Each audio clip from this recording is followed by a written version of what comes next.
the man, the myth, the legend, huh? Thank you. So for people who don't know David, I kind of want you to give them a little backstory. Like, 15 years ago, you were flying high. Yeah. You know, So money flowing. Then what happened? Well, I actually started my career in technology. So I was CEO of Samsung's phone division, the first smartphone in 1999. And so by the time I was 30, multimillionaire, married to my dream girl. I met her in the 4th grade. 3 beautiful kids, and I ended up running Lee Steinberg Sports and Entertainment, the most notable sports agency in the world. Grew up poor in Akron, Ohio, and for the first time in my life, I wasn't happy. And so at that time, I had to find myself, as my wife said, take stock in myself. And from there, changed my life. I ended up losing everything, over $100 million, and making it all back in a different mindset, a different heart set, and a different handset. And so for Warren Moon, the Hall of Fame quarterback, and I started a sports marketing company over 12 years. And then I started building my own brand on a mission, which is why I'm here. I'm on a mission to empower over 1 billion people to be happy. And that's by making a lot of money, helping a lot of people, and having a lot of fun. Okay, so let's backtrack a little bit. You lose all your money. Lost all my money. You're at rock bottom. Rented house, rented furniture, one car. Yeah. I mean, $100 million is not an easy feat to lose. So what was the turning point? You know, you're a habits guy. How did you change your mindset? You know, it actually happened 2 years before I lost everything. So my wife kind of woke me up, threatened to leave me, told me I needed to take stock in who I was. And so I took stock in who I was. It took a while, but I took on values first of all and made a habit based off of values. And I do the same thing in my business today, which frustrates a lot of the kids that intern for me because they want to be famous sports executives and managers and agents. And I come in and talk about, okay, I'm going to teach you gratitude. I'm going to teach you forgiveness, accountability, and effective communication. And so it all started with those 4 values as habits, so that whenever anything happened in my life, choices, decisions, setbacks, failures, mistakes, I would go right to the values as a habit. What is the right perspective to have to find the light, the love, and the lessons through gratitude, which gave me complete perspective, and then forgiveness. So I think so many people misunderstand empathy. They think it's sympathy. You know, they feel so bad for you, but feeling bad makes no one feel good. Yeah. So go ahead. No. So let's get down to the nitty gritty. When you talk about habits and gratitude, what do you do every day that has been transformational to your story? Well, so funny, because what I do, I learned when I was 3, and it's I say thank you before I go to bed and when I wake up. And that reminds me to find the light, the love, and the lessons in everything. To see pain, setbacks, failures as a propelifier, no pun intended, to better place, better situation, to make my situation better. Instead, most people see pain, setbacks, and failures as a stop sign. They see it as a punishment. And I think COVID, or the pandemic, as we were discussing, is that exact circumstance where people can see one of the most painful times in the world, but it's propelifying tons of people to better places, better situations, not just economically, but personally, a time of reflection to see what's important to them. So saying thank you before you go to bed and when you wake up will change your life. If you can do it for 30 straight days, and I know it's interesting, I'm looking this way, so many of us think, you know, they can do this. I'm telling you, it took me 9 months before I could say thank you before I went to bed and when I woke up every single day. That's how far in our own way, how difficult habits are to form. But yet, every world thought leader I work with, you know, the unbelievable, from Sadhguru to Deepak Chopra to Oprah Winfrey, all of them have gratitude programs. All of them agree gratitude is the most powerful thing. I've studied physics, metaphysics, and quantum physics. And beyond all of that, gratitude is the most powerful thing. But yet, you guys will raise your hand when I ask who here thinks they can say thank you before they go to bed and when they wake up. All these people will guarantee it'll change your life. That a girl. But I promise you one thing. By tonight, half of you won't say thank you. By tomorrow morning, another half of you won't say thank you. Within 3 days, almost all of us will stop saying thank you before we go to bed and when we wake up. That's how powerful it is. Yeah. You know, I mean, I get the opportunity to interview a lot of CEOs and athletes, and they all talk about routines and habits and gratitude. And, you know, affirmations. So is there anything else to your routine that makes you, when you say thank you, do you add what your goals of that day are? I have two prayers. May God put at least 10 people in front of me I can help, and may God put at least 10 people in front of me that can help me. Now, I do have 5 daily practices. Some of the routine things I do that's different. My tomorrow starts today, so I have an unwinding routine. So at 9 p.m., I have a routine that my day starts. So I don't believe in the man-made construct of time. And so I've shifted that paradigm where I put my body, my mind, and my soul in a point of recovery. So my body has the most energy when I wake up, and also to receive the download while I'm sleeping without the ego-based interference, to remind myself, recollect, and remember, I am healthy, I am happy, I am worthy. I'm receiving a download, then I meditate in the morning to transcend that information. So I used to use meditation to go get peace, but instead I use it now as a transcendence of the information I receive from the unwinding routine. No alcohol, no drugs, no negative conversations. So anything, now of course there's exceptions because I'm human, and everyone should have a set routine and an adaptable routine.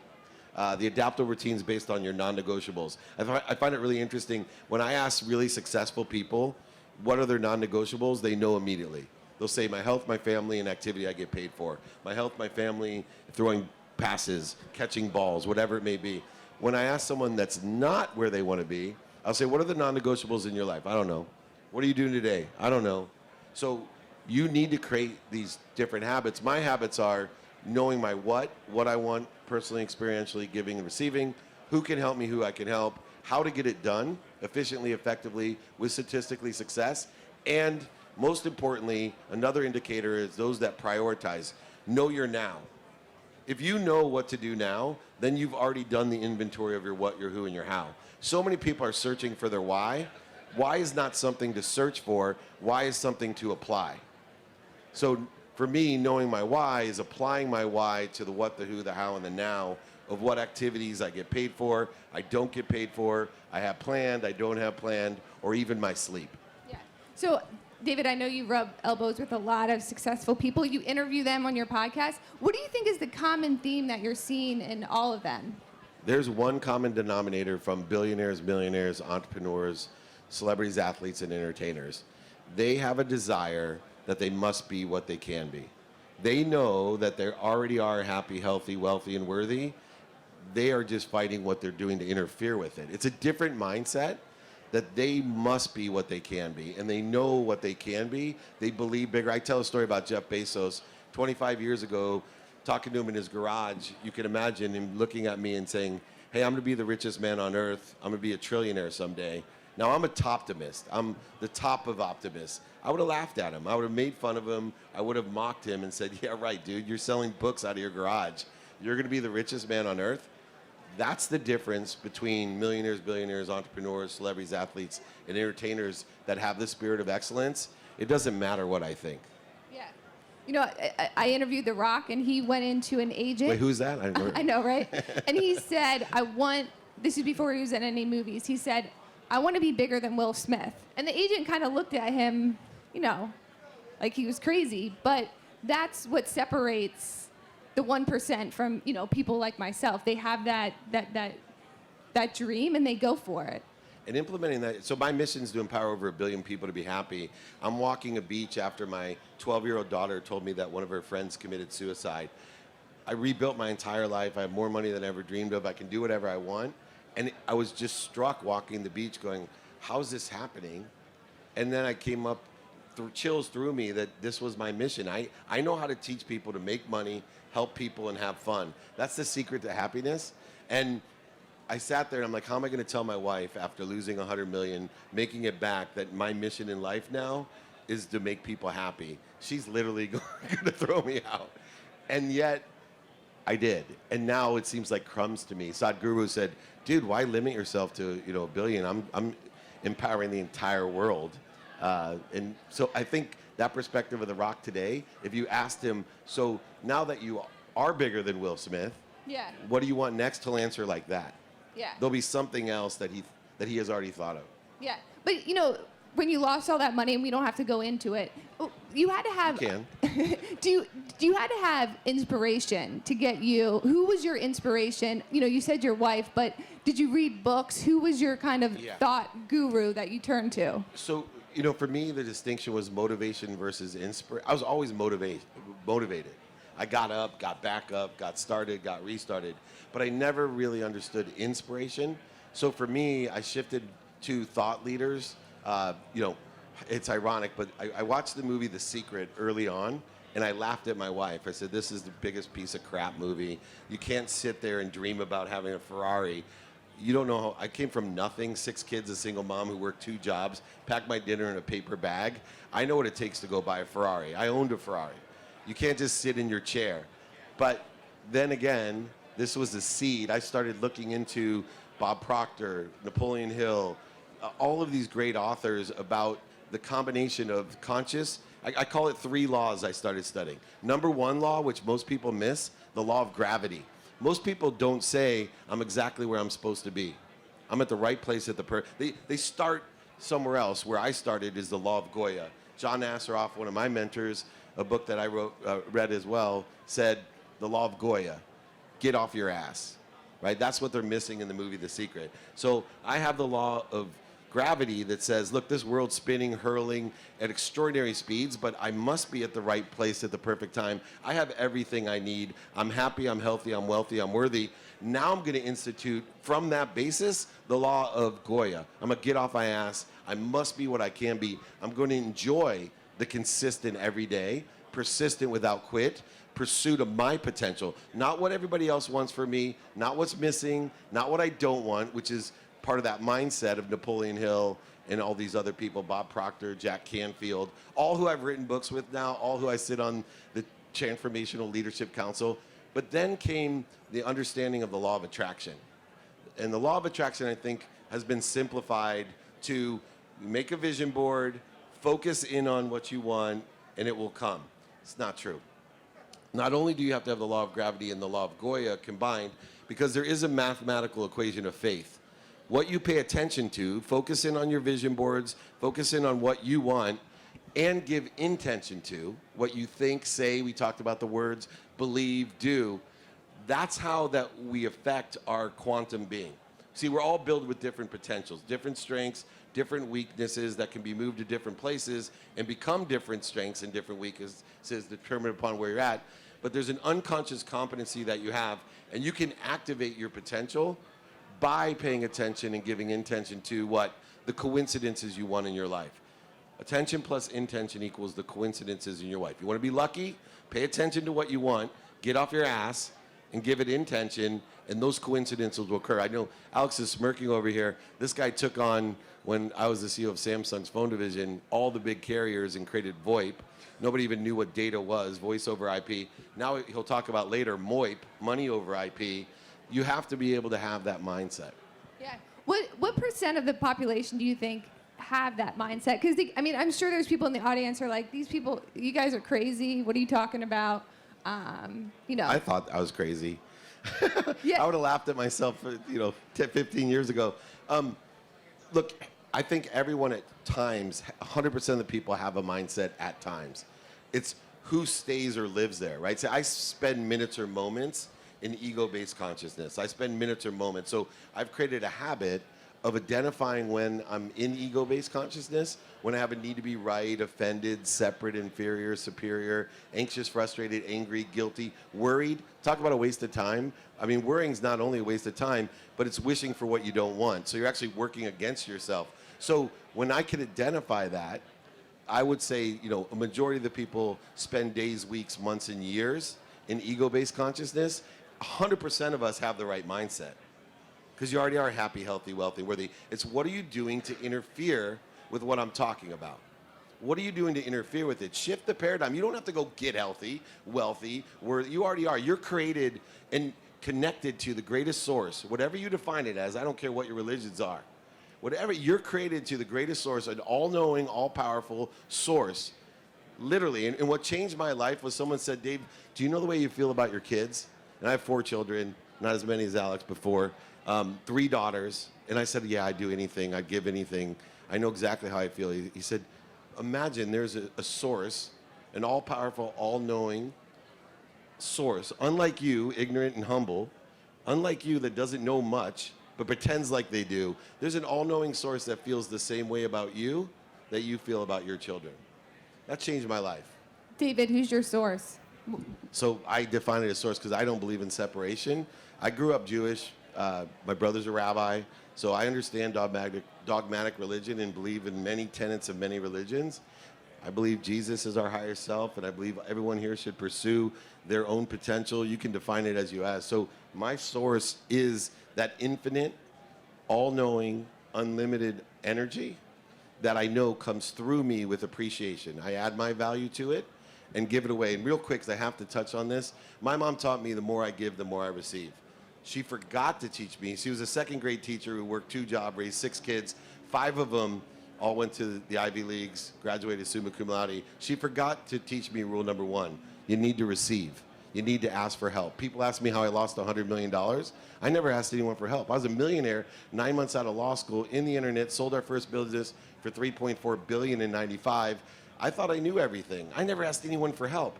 I spend the majority of my day helping people and asking for help. That's my job. I wish I could put it up there, right? Dave Meltzer, help and getting help. That's all you need to do, is be able to get into the flow, because you can't give what you don't have. So if I have this much and I appreciate it, I add value to it, it becomes this much. I give it away. Only way you can acknowledge what you have, acquire the knowledge of what you have, is to give it away. You now have a bigger vessel to fill. Now you need to ask. You fill that vessel, you appreciate it again, it expands, you give that away, you now know more, and you keep that flow, and pretty soon you end up being the richest man on earth, changing the world by giving it away. So how much of your net worth do you give away? So I reverse tide right now, so 90% of what I have, I give away. And I have 3 teenage daughters. If it wasn't for them, I probably could get it to 95. So if you count them, I'm at 1% if you count what I give to my wife and my children. So we all Which is still a lot, by the way. I probably have more than most people. So we all want to be successful. Why do you think most people fall off? They start a good path. Oh, yeah, easy. Why do people fall off? Because they fall off. They don't understand math. See, it's all inconsistency. The only way that you succeed is through aggregation and compound interest. Einstein, who's one of the most brilliant people ever to live, talks about the rule of 72. So whatever you want to do, if it's going to take you 20 months, here's what's going to happen. It's going to take you 18 months till you get to 25% of the way there, which means you will have no indication whether you are doing the right thing, the wrong thing. It's like going to law school. You go the whole first year, and then they give you one test, and you have no clue what you're doing. Well, worse, you're working your butt off all day, all night. 25% of the way there doesn't happen until 18 months. Then it doubles to 50% of the way there. 99% of the people will quit before they get to 18 months. Another 99% of the 1% will quit before they get to 50%. But in the next month, it'll become 100%. You'll be there, then 200, 400, 800. When I built my brand, I met a guy named Gary Vaynerchuck. He wanted my help on the sports agency that he built. I said, can you help me? I told him I wanted 2 people a year for 20 years that will get me 2 more people. He laughed at me. He said, what's that going to do for you? I said, I was 50 years old. I said, when I'm 70, I'll be the most popular guy on Instagram. He said, how do you figure? I said, math. 2 times 2 times 2 times 2. I'll have 2 million people as ambassadors telling 2 million people a year, you got to read Dave Meltzer's book, watch his TV shows, watch his movies, listen to him speak, hire him for whatever the F you want to hire him for. That's what's happening, but it took a lot shorter than 20 years. Yeah. So if someone's in a funk right now, what is one habit you want them to start today that would transform them? Yeah, if you feel stuck or you're in a funk, that's a good thing, because it means you're applying pressure to where you're at. You won't feel stuck unless you're applying the pressure. So what I want you to do is lower the bar. Lower the bar if you're feeling, and stick to it. So if you're feeling stuck, lower the bar, ask for help. In person, on the phone, via email, or social media, traditional media. Ask somebody for help. Let me give you all right here an open-ended question template that I use. I'm happy to send it to everyone. My books are free. David@dmeltzer.com. All you need to do is go up to anyone and say, what are you doing today? How are you? What do you like about that? What don't you like about it? And learn from them. And then you'll get to a point where you can say, would it help you if I found you a dog sitter. Would it help you if I gave you a recommendation where to eat? Would it help you if I gave you a ride? Then you need to know the magical question. Do you know anyone that can help me? Do you know anyone that can help me? And now you've just extended your network at least 1,000 people. Unlike when I grew up, most people knew about 4 people they could ask for help. Today, my 7-year-old knows 1,000 people. So ask, do you know anyone that can help me? They either become a sponsor, meaning they know someone that can help you, or even better, a power sponsor. They can help you, and they know someone that can help you. I'm going to do that today. David, you're the man. Thank you so much. Thank you, Jade. Thank you, everyone. Appreciate you.